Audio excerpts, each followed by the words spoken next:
ও কিভাবে ওটস করে খেতে হয়। এই যে ওটসটা যখন বাবু প্রথম হয় তখন আনা হয়েছিল, কিন্তু আসলে খাওয়া হয়ে ওঠেনি। আমার ওটস খেতে বেশ ভালোই লাগে না মোটেই। আমার ভাত ছাড়া কিছুই ভাল লাগে না মনে হয়। ভাত খেতে না পারলে কোনোভাবেই সম্ভব না। সেদিন ফেসবুকে দেখলাম 14 দিন ভাত না খেয়ে কীভাবে ডায়েট করছে।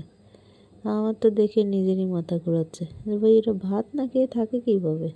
এই যে ওটস রান্না করেছিলাম, এটা দুধ দিয়ে ওটসটা রান্না করে ভাবছি দেখি অনেক ফ্রুটস আছে, যেহেতু ফ্রুটসগুলো এর মধ্যে অ্যাড করে দেখি কেমন লাগে খেতে।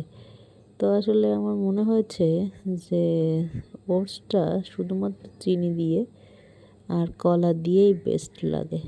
অন্য কোনো ফল দিলে আসলে এর টেস্টটাই মনে হয় একটু কমে যায়। আমি জানি না, তবে অন্যদের কেমন লাগে এর মধ্যে ফ্রুটস মেশালে।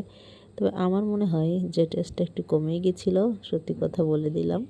তারপরেও ওই যে বিভিন্ন ধরনের ফল দিয়ে ট্রাই করতে পারেন, কারণ আমি ওটসটা আসলে শুধুমাত্র কলা এবং চিনি দুধ দিয়ে প্রেফার করি। কারণ এটা দিয়ে যেমন টেস্ট অন্য কোনো কিছু দিয়ে, অর্থাৎ এখানে হাজারটা মেলালেও সেই টেস্টটা আসে না।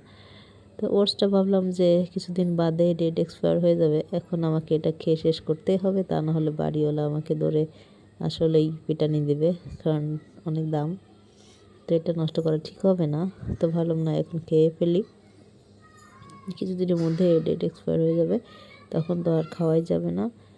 তো সেই হিসেবে ভাবলাম যে থাক, এখন থেকে বিকেলে বিকেলে সামান্য একটু একটু করে খেয়ে দেখবো, আর শেষ হয়ে যাবে কিছুদিনের মধ্যেই। সেই হিসেবে আমি ওটসটাও বানিয়ে ফেললাম বিকেলবেলা।